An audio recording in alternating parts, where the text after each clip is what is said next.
बुद्धिर्योगे त्विमां शृणु बुद्ध्या युक्तो यया Partha कर्मबन्धं प्रहास्यसि. Till now, Sri Krishna Paramatma has explained to Arjuna the tools for Jnana Yoga, which are number 1, to be indifferent towards birth and death, pleasure and pain, success and failure, right and wrong, and happy and sad.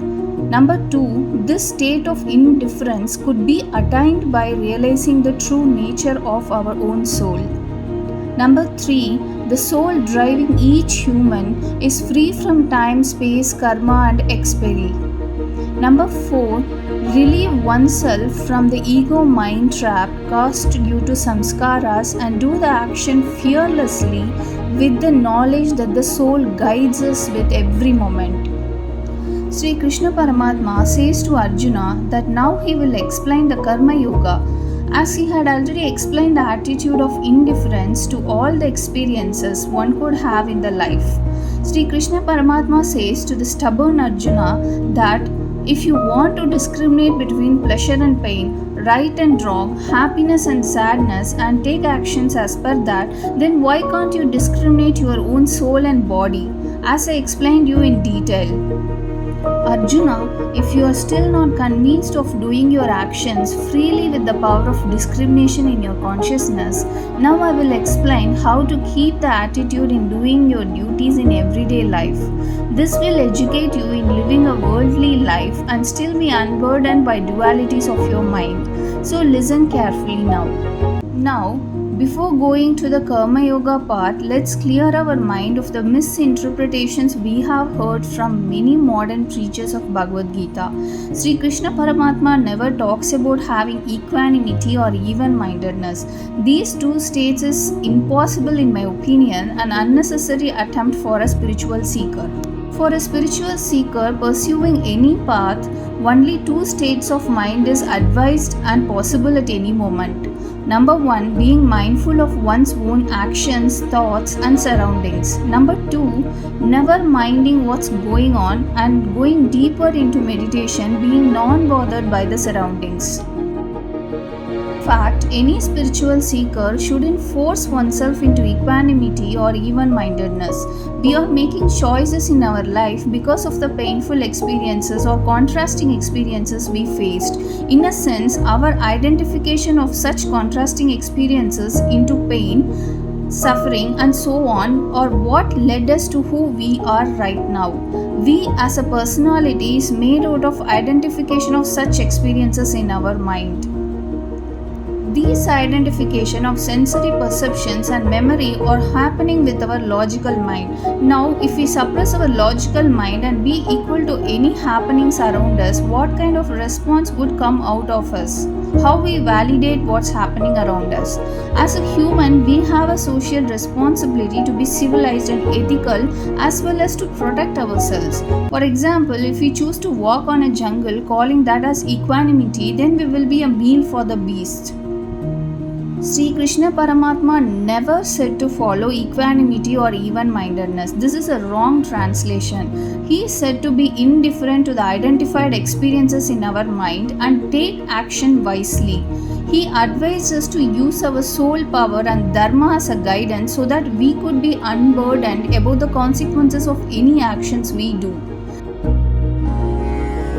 Neha Vikrama Nashosti प्रत्यवायो न विद्यते स्वल्पमप्यस्य धर्मस्य त्रायते महतो भयात्.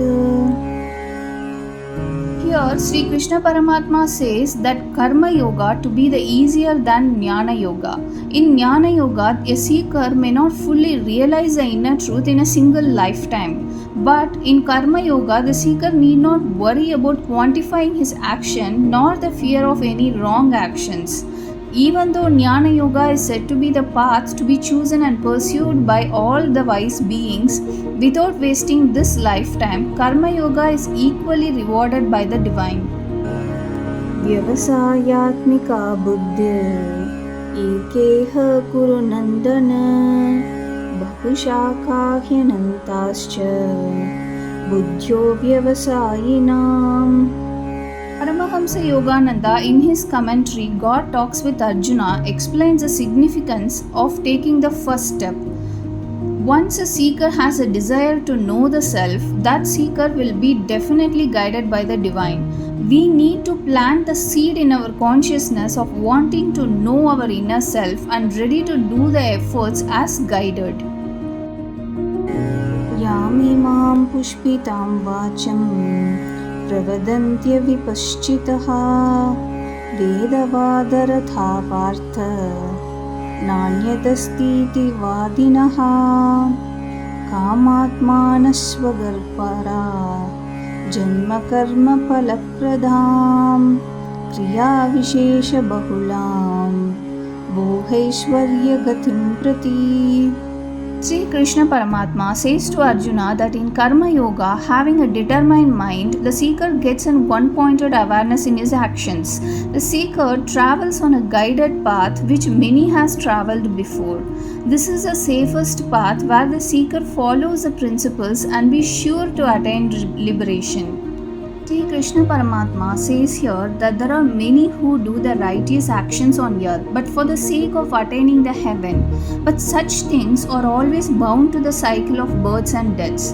If the mind is distracted and out of focus for a seeker, the seeker deviates from the path, deluded into various attractions. The deed done by the seeker will not gain him liberations just because it is the righteous action or because it's done as instructed in the scriptures. The seeker must do his deeds with two attitudes. Number 1, focused mind on the action at any moment. Number 2, not doing the action with the expectation of a greedy material outcome. A seeker following the Karma Yoga path must keep 3 things in check constantly. Number 1, surrendering the efforts of action to the God. Number 2, surrendering the restlessness of the result of actions to God. Number 3, renouncing the selfish motive for doing any action. Rama Hare Rama Rama Rama Hare Hare Hare Krishna Krishna Krishna Hare Hare.